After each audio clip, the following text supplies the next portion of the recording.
Hi guys! For today's video, ipiplex ko pala sa inyo itong ipon challenge ko na naman. This 2025. Oo. Dahil mahilig ako maglagay ng alkansya at saka mag-iipon kasi pag ilalagay ko siya sa ATM, lalo na pag naka-online banking, talagang madali siya magasto. Pag dumating yung mga problema, talagang mahuhugot. Kaya ang ginagawa ko, tuwing nagsasahod ako, kahit pa unti-unti naglalagay ako ng barya-barya. Kahit barya-barya yun naiipon yun. Oo, naiipon siya. Kaya dati naglagay ako sa ganito, kaya lang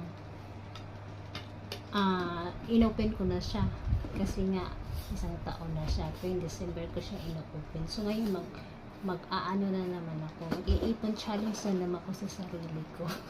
Iipon challenge ko na naman yung sarili ko until December na naman. So dahil nga minsan kasi ito, kahit na sinabi ko, kahit na ito, nilagyan ko nito ng packing last year, nahuhugot ko pa rin. Hinuhugot ko pa rin. Kaya ang ginawa ko ngayon, nandito na siya. Ayan na siya, oh. Nandito siya, nilalagay ko na siya dito. Kasi nga, pag dito ko siya ilalagay, hindi ko na siya mahuhugot dito. Kahit anong sugkit ko, hindi na siya mahuhugot. Kaya dito ko siya nilalagay.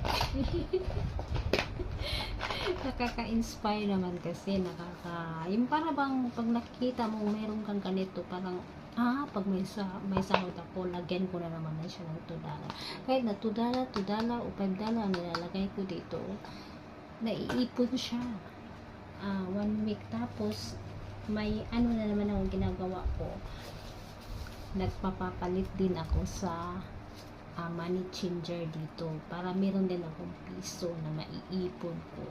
So pag uuwi ako, hindi na ako namumroblema na wala akong piso dahil meron na akong piso. Then meron na rin akong bagong 1,000.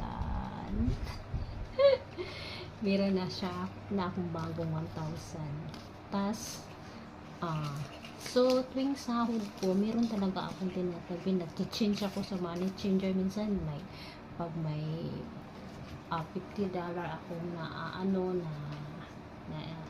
nasisave sa isang